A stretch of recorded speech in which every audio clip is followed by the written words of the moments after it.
ये चल क्या रहा है, जो गोल्ड और सिल्वर इतने क्रेजी तरीके से भाग क्यों रहे हैं, इतने क्रेजी तरीके से रिटर्न दे क्यों रहे हैं। जब मैं ये वीडियो बना रहा हूँ उस समय गोल्ड की प्राइस नियरली 1,20,000 रुपए पर 10 ग्राम है, वहीं सिल्वर की प्राइस 1,60,000 रुपए पर 10 ग्राम को क्रॉस कर चुकी है। अगर हम बीते कुछ 1-2 साल में रिटर्न के बारे में बात करें तो गोल्ड ने पिछले 1 साल में 31% के रिटर्न दिए, वहीं 2 साल में 57% के रिटर्न दिए। वहीं अगर रिटर्न के मामले ना सिल्वर भी पीछे नहीं रहा है, सिल्वर ने 1 साल में 54% के रिटर्न दिए हैं। और वहीं अगर हम 3 साल का सीएजीआर निकाल के चले तो सिल्वर का 3 साल का सीएजीआर नियरली 36% रहा है। मतलब गोल्ड और सिल्वर ने क्रेजी तरीके, इंसेन तरीके से रिटर्न दिए हैं। अब आपके दिमाग में ये आ रहा होगा कि जब गोल्ड और सिल्वर इतने क्रेजी रिटर्न्स दे रहे हैं क्यों, तो मुझे इस टाइम पे अपनी एसआईपी को पॉज करके सारा का सारा पैसा गोल्ड में इन्वेस्ट कर देना चाहिए, या मेरे पास मेरे को एक बैलेंस अप्रोच रखनी चाहिए। क्योंकि over a period of time 1 साल में निफ्टी ने ऑलमोस्ट नेगेटिव रिटर्न कह सकते हो, फ्लैट रिटर्न कह सकते हो, फ्लैट रिटर्न दिए, या और 2 साल में निफ्टी ने ऑलमोस्ट 24% के रिटर्न दिए। वेट, मैं आपको एक शॉकिंग डाटा दिखाता हूँ। ये है चाइना के गोल्ड रिजर्व का चार्ट। इस चार्ट को ना मैंने 5 साल के टाइम फ्रेम पर लिया है। यू कैन सी दैट 2022 के 3rd क्वार्टर तक चाइना के पास ऑलमोस्ट 1500 टन का गोल्ड रिजर्व था, और 2025 के 2nd क्वार्टर तक आते आते चाइना के पास नियरली 2300 टन का गोल्ड रिजर्व हो गया। ये हो क्या गया है, चाइना इतना गोल्ड रिजर्व कर क्यों रहा है? क्योंकि 2022 से लेकर 2025 तक चाइना ने ऑलमोस्ट अपना 1.5 टाइम्स गोल्ड रिजर्व को बढ़ाया है। और अगर हम बीते कुछ 10 साल की बात करें तो निफ्टी यूपी ने ऑलमोस्ट 10 साल में 13.5% का सीएजीआर से रिटर्न दिए हैं। वहीं सिल्वर गोल्ड ने 10 साल में ऑलमोस्ट 15.16% के सीएजीआर से रिटर्न दिए। तो जनरली बहुत सारे लोगों के दिमाग में यही आ रहा होगा, जब गोल्ड और सिल्वर जितने क्रेजी इंसेन तरीके से रिटर्न दे रहे हैं तो मुझे अपनी एसआईपी को पॉज करके या सारा का सारा पैसा मेरे को गोल्ड में डाल देना चाहिए, या मेरे को एक बैलेंस अप्रोच होना चाहिए। एवरी ईयर ना भारत में हर साल 700 से लेकर 800 टन का गोल्ड कंज्यूम हो जाता है in the form of gold jewellery, और चाइना ये हमसे ज्यादा उसके नंबर थोड़े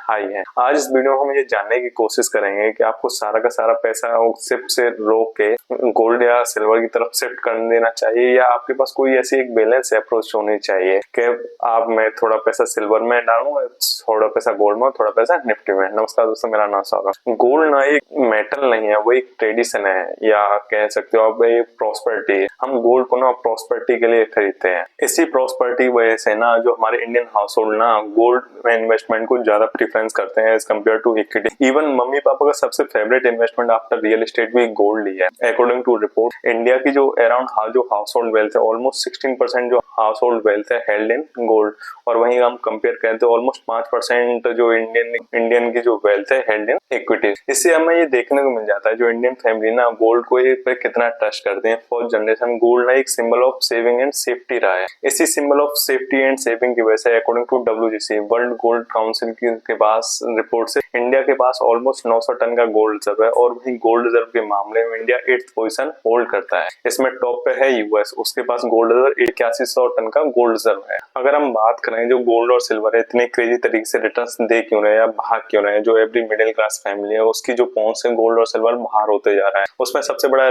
मेन रीजन लिमिटेड सप्लाई और ग्लोबल डिमांड। जो ग्लोबल डिमांड है ना गोल्ड की, वो बढ़ती जा रही है, either in the form of gold consumption कह लो या रिजर्व्स के रूप में कह लो। जो हमारे रिटेल इन्वेस्टर हैं पिछले लास्ट 1 साल 2 साल से ना गोल्ड में भर भर के पैसा लगा रहे हैं। इवन जो हमारी सेंट्रल बैंक्स है ना वो गोल्ड को रिजर्व करते जा रहे हैं। इन लास्ट ईयर में जो हमारी सेंट्रल बैंक्स है ना ऑलमोस्ट 1000 टन का गोल्ड रिजर्व हर साल किया हुआ है। जो 3 साल से पहले था वो सेंट्रल बैंक 700 लेके 800 टन का गोल्ड रिजर्व होल्ड करती थी, हर साल रिजर्व करती थी। पर जो अब उनके गोल्ड रिजर्व के जो नंबर्स है ना वो हर साल बढ़ते जा रहा है। अब करंट में जो सेंट्रल बैंक है ऑलमोस्ट 1000 टन का गोल्ड रिजर्व एवरी टाइम हर साल होल्ड करती है। बट गोल्ड की जो सप्लाई वो रिलेटिवली फिक्स है, जिसकी वजह से एक इम्बेलेंस क्रिएट हो गया है बिटवीन डिमांड एंड सप्लाई। इसकी वजह से गोल्ड और सिल्वर की डिमांड ज्यादा होने की वजह से और सप्लाई कम होने की वजह से गोल्ड की प्राइस रिलेटिवली भागती जा रही है, घोड़ी की तरह दौड़ लगा रही है। उसमें सबसे बड़ा रीजन जो गोल्ड और सिल्वर का भागने का दूसरा सबसे बड़ा रीजन है सेफ बेट इन अनसर्टेन है। ड्यूरिंग अनसर्टेनिटी में गोल्ड को एक सेफ हेवन एसेट के रूप में माना जाता है। ड्यूरिंग इकोनॉमिक डाउनटर्न हो या ग्लोबल वॉर हो या यूएस चाइना का जो ट्रेड वॉर चल रहा है वो हो, ईरान इजराइल का वॉर हो, इंडिया पाकिस्तान का वॉर हो, इस केस में ना गोल्ड को एक सेफ हेवन एसेट के रूप में माना जाता है, क्योंकि गोल्ड ना आपको एक प्रोटेक्शन प्रोवाइड करता है अगेंस्ट मार्केट वॉलेटिलिटी कह लो, इन्फ्लेशन या करेंसी डेप्रिसिएशन कह लो। ड्यूरिंग इकोनॉमिक टाइम में ना इन गोल्ड एंड निफ्टी आर ना इनवर्सली प्रोपोर्शनल ईच अदर। अगर जिस साल निफ्टी अंडर परफॉर्म करता है उस साल गोल्ड आउट परफॉर्म करता है। कोई इकोनॉमिक क्राइसिस आता है या डाउन टर्न आ रहा है या जो करंट में जो ट्रेड वॉर का सिनेरियो चल रहा है, तो इस केस में जो हमारी निफ्टी अंडर परफॉर्म करते हैं जनरल, और जो गोल्ड हमारा आउट परफॉर्म करता है। एंड तीसरा सबसे बड़ा रीजन है गोल्ड और सिल्वर का इतने क्रेजी रिटर्न देने का, इसमें तीसरा सोच रहे हैं फियर ऑफ रिसेशन। जब कभी भी रिसेशन आता है, रिसेशन आने की संभावना आती है, तो उस साल गोल्ड आउट परफॉर्म करता है। जैसे अभी यूएस में रिसेशन आने के चांस है, अकॉर्डिंग टू गोल्ड सचमान की रिपोर्ट्स कहती है जो 45% चांस है कि यूएसए में रिसेशन आने वाला है with in next couple of month या नेक्स्ट कपल ऑफ ईयर, जिसकी वजह से ना गोल्ड इतने क्रेजी रिटर्न्स दे रहा है। क्योंकि रिसेशन के टाइम में कह लो या इकोनॉमिक डाउनटर्न्स के टाइम में कह लो, gold and equities are inversely proportional each other. जिस साल कोई भी रिसेशन आता है या रिसेशन आने की संभावना होती है, तो उस साल इक्विटी अंडर परफॉर्म करता है एंड गोल्ड आउट परफॉर्म करता है। अगर हम एक एग्जांपल के समझे, 2008 का फाइनेंशियल क्राइसिस है, जिस साल निफ्टी ने ऑलमोस्ट 24% के नेगेटिव रिटर्न दिए, उसी साल गोल्ड ने 49% के पॉजिटिव रिटर्न्स दिए थे। और 2020 का कोरोना क्राइसिस, जिस साल गोल्ड ने 38% सॉरी 14% के पॉजिटिव रिटर्न थे, उसी साल निफ्टी ने अपने 38% तक के नेगेटिव रिटर्न दिए। अब इस इकोनॉमिक डाउनटर्न्स वाली कंडीशन में, ट्रेड वॉर वाली कंडीशन में, जो गोल्ड और सिल्वर इतने क्रेजी रिटर्न्स दे रहे हैं, आपके जनरली दिमाग में एक ख्याल आता है, क्यों ना मैं अपनी एसआईपी को पॉज करके मैं सारा का सारा पैसा equity sorry gold and silver में डाल दूं, या कुछ एक मैं ऐसी बैलेंस अप्रोच अपनाऊं जिसकी वजह से मेरा कुछ पैसा गोल्ड में भी इन्वेस्ट हो, कुछ पैसा मेरा इक्विटीज में भी इन्वेस्ट हो। सिर्फ मतलब सिस्टमेटिक इन्वेस्टमेंट, वो क्या जनरली क्या आता है, आपका discipline investing over a long period of time, मतलब आपको कंसिस्टेंट इन्वेस्टमेंट करनी है over a long period of time. सिर्फ का जनरली मतलब ही वही है, मतलब रेगुलर इंटरवल पर कुछ छोटा अमाउंट रेगुलर इन्वेस्टमेंट पर म्यूचुअल फंड में इन्वेस्ट करना और डिसिप्लिन है टुवर्ड्स योर इन्वेस्टमेंट। अगर आप अपना सारा का सारा पैसा या एसआईपी को पॉज करके आप गोल्ड की तरफ शिफ्ट हो जाते हो, तो उसमें से एक सबसे बड़ा मेन रीजन जो आपकी जो कंपाउंडिंग है वो डेड हो जाएगी। जनरली आपने सुना होगा ना, जो कंपाउंडिंग में क्या होता है, आपके जो रिटर्न्स हैं वो और रिटर्न जनरेट करें, जो आपके और रिटर्न्स है वो और रिटर्न जनरेट करें। जनरली कहा जाता है कंपाउंडिंग को ना 8th wonder of the world कहा जाता है। अगर हम एक एग्जांपल समझें, सपोज करो 8431 का रूल आपने जनरली सुना होगा कि जैसे आपको सपोज करोगे 50 लाख बनाने में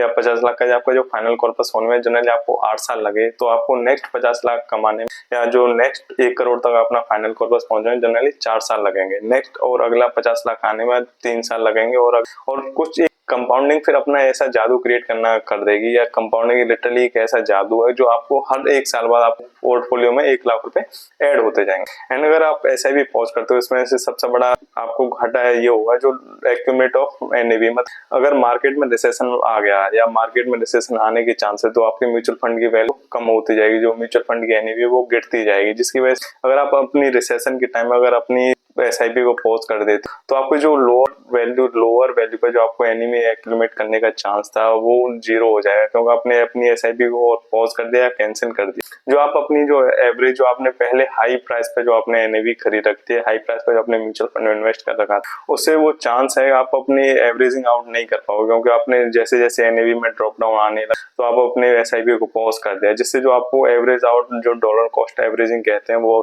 आप वो नहीं कर पाओगे। अगर आप अपनी एसआईपी पॉज कर तो हो सकता है आप अपने मार्केट को टाइम करना स्टार्ट करते हो, ड्यू टू टाइमिंग की वजह से ना चांसेस हैं कि आप अपने जो बेस्ट डेज है मार्केट के वो मिस कर दोगे, जिसकी वजह से ना आपके जो फाइनल कॉर्पस की वैल्यू ना आपको बहुत कम देखने को मिल जाएगी। अब आपके दिमाग में ख्याल आ रहा होगा कि आपने प्रोस कॉन्स तो बता दिए कि आप अगर एसआईपी को पॉज कर दे तो आपको क्या कौन से है, तो आपको एक बैलेंस अप्रोच रखनी चाहिए। बैलेंस अप्रोच में एक famous rule 100 - x rule, 100 - x rule में x क्या है, एक आपका जो एज फैक्टर है। सपोज करो आपकी एज 20, तो 100 - 25 मतलब 75% पैसा आपको इक्विटीज में इन्वेस्ट करना चाहिए, और जो 25% पैसा आप डेट में इन्वेस्ट करना है। जो 75% पैसा जो आप इक्विटीज में इन्वेस्ट कर रहे हैं वो भी एक बैलेंस होना चाहिए, मतलब डाइवर्सिफाई होनी चाहिए। कुछ पैसा स्मॉल कैप, कुछ इंटरनेशनल म्यूचुअल फंड एंड कुछ सपोज जैसे डाइवर्सिफाई।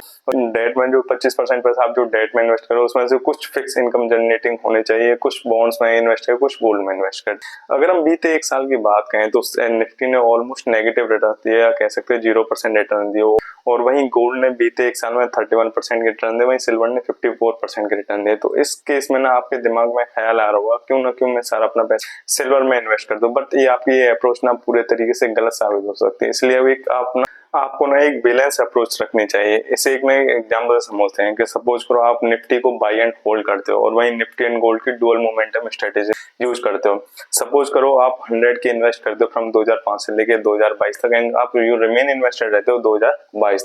तो you can see in the chart अगर आप कंटिन्यू रिमेन इन्वेस्टेड रहते हो 2022 तक, जो आपकी जो 100 के की वैल्यू है Nifty dual moment Nifty gold and dual moment strategy है, उसकी final value after 2000 near like 850 के आसपास हो गई। एंड आप देख सकते हो चार्ट में कि जो अगर आप 200 के आप Nifty by and hold strategy में इन्वेस्ट कर दो, आपकी 2022 में जो आपकी फाइनल वैल्यू अराउंड 800 के आसपास हो गई। ऐसा कि आप देख सकते हो अगर आप सपोज करोगे सारा का सारा आप पैसे निफ्टी में इन्वेस्ट कर तो उसमें आपकी फाइनल वैल्यू कम हो जाएगी। इस केस में निफ्टी गोल्ड की डुअल मोमेंट स्ट्रेटेजी में पैसा इन्वेस्ट करना चाहिए।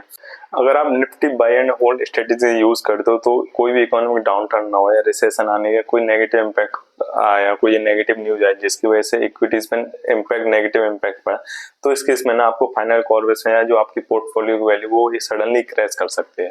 अगर आप निफ्टी एंड गोल्ड की डुअल मोमेंटम स्ट्रेटेजी में अपना पैसा इन्वेस्ट कर सकते हो तो कोई भी इकोनॉमिक डाउन टर्न आएगा तो इस केस में अगर निफ्टी अंडर परफॉर्म करते हैं तो गोल्ड आउट परफॉर्म करता है, तो आपको एक ना सेमी एवरेज रिटर्न्स देखने को मिल जाएंगे। आपको निफ्टी के कंपेयर में आपके जो पोर्टफोलियो में जो ड्रास्टिक डाउन टर्न देखने को नहीं मिलेगा।